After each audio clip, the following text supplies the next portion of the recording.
Chapter 5. The Lord spoke to Moses, saying, "Command the people of Israel that they put out of the camp everyone who is leprous, or has a discharge, and everyone who is unclean through contact with the dead. You shall put out both male and female, putting them outside the camp, that they may not defile their camp in the midst of which I dwell." And the people of Israel did so, and put them outside the camp. As the Lord said to Moses, so the people of Israel did. And the Lord spoke to Moses, saying, "Speak to the people of Israel. When a man or woman commits any of the sins that people commit by breaking faith with the Lord, and that person realizes his guilt, he shall confess his sin that he has committed, and he shall make full restitution for his wrong, adding a fifth to it, and giving it to him to whom he did the wrong. But if the man has no next of kin to whom restitution may be made for the wrong, the restitution for wrong shall go to the Lord for the priest, in addition to the ram of atonement with which atonement is made for him. And every contribution, all the holy donations of the people of Israel, which they bring to the priest, shall be his. Each one shall keep his holy donations. Whatever anyone gives to the priest shall be his." And the Lord spoke to Moses, saying, "Speak to the people of Israel. If any man's wife goes astray and breaks faith with him, if a man lies with her sexually, and it is hidden from the eyes of her husband, and she is undetected, though she has defiled herself, and there is no witness against her, since she was not taken in the act, and if the spirit of jealousy comes over him, and he is jealous of his wife who has defiled herself, or if the spirit of jealousy comes over him, and he is jealous of his wife, though she has not defiled herself, then the man shall bring his wife to the priest, and bring the offering required of her, 1/10 of an ephah of barley flour. He shall pour no oil on it, and put no frankincense on it, for it is a grain offering of jealousy, a grain offering of remembrance, bringing iniquity to remembrance. And the priest shall bring her near and set her before the Lord. And the priest shall take holy water in an earthenware vessel, and take some of the dust that is on the floor of the tabernacle, and put it into the water. And the priest shall set the woman before the Lord, and unbind the hair of the woman's head, and place in her hands the grain offering of remembrance, which is the grain offering of jealousy. And in his hand the priest shall have the water of bitterness that brings the curse. Then the priest shall make her take an oath, saying, "If no man has lain with you, and if you have not turned aside to uncleanness while you were under your husband's authority, be free from this water of bitterness that brings the curse. But if you have gone astray, though you were under your husband's authority, and if you have defiled yourself, and some man other than your husband has lain with you, then let the priest make the woman take the oath of the curse, and say to the woman, 'The Lord make you a curse and an oath among your people, when the Lord makes your thigh fall away and your body swell. May this water that brings the curse pass into your bowels and make your womb swell and your thigh fall away.' And the woman shall say, 'Amen, Amen.' Then the priest shall write these curses in a book and wash them off into the water of bitterness. And he shall make the woman drink the water of bitterness that brings the curse, and the water that brings the curse shall enter into her and cause bitter pain. And the priest shall take the grain offering of jealousy out of the woman's hand, and shall wave the grain offering before the Lord, and bring it to the altar.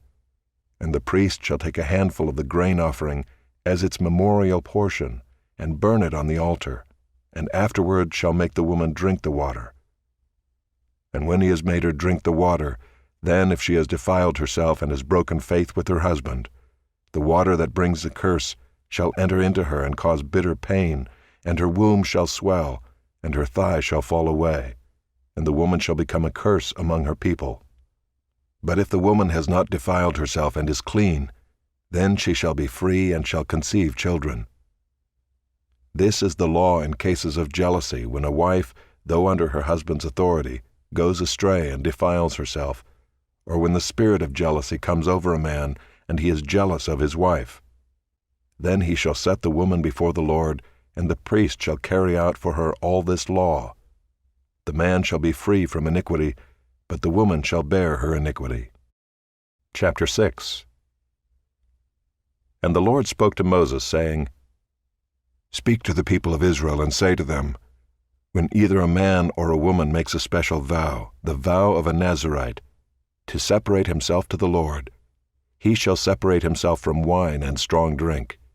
He shall drink no vinegar made from wine or strong drink, and shall not drink any juice of grapes, or eat grapes, fresh or dried. All the days of his separation he shall eat nothing that is produced by the grapevine, not even the seeds or the skins. All the days of his vow of separation no razor shall touch his head. Until the time is completed for which he separates himself to the Lord, he shall be holy. He shall let the locks of hair of his head grow long.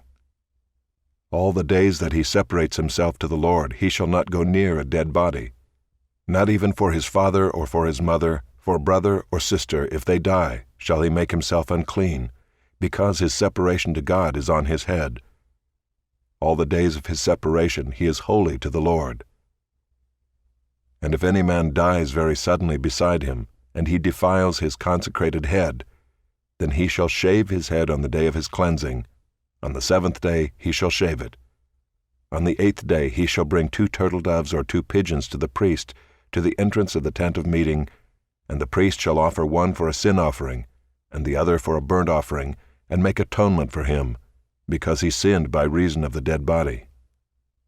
And he shall consecrate his head that same day, and separate himself to the Lord for the days of his separation, and bring a male lamb a year old for a guilt offering. But the previous period shall be void, because his separation was defiled. And this is the law for the Nazirite, when the time of his separation has been completed. He shall be brought to the entrance of the tent of meeting, and he shall bring his gift to the Lord, 1 male lamb a year old without blemish for a burnt offering, and 1 ewe lamb a year old without blemish as a sin offering, and 1 ram without blemish as a peace offering, and a basket of unleavened bread, loaves of fine flour mixed with oil, and unleavened wafers smeared with oil, and their grain offering and their drink offerings. And the priest shall bring them before the Lord and offer his sin offering and his burnt offering, and he shall offer the ram as a sacrifice of peace offering to the Lord, with the basket of unleavened bread.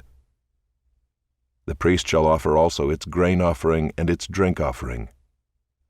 And the Nazirite shall shave his consecrated head at the entrance of the tent of meeting, and shall take the hair from his consecrated head, and put it on the fire that is under the sacrifice of the peace offering.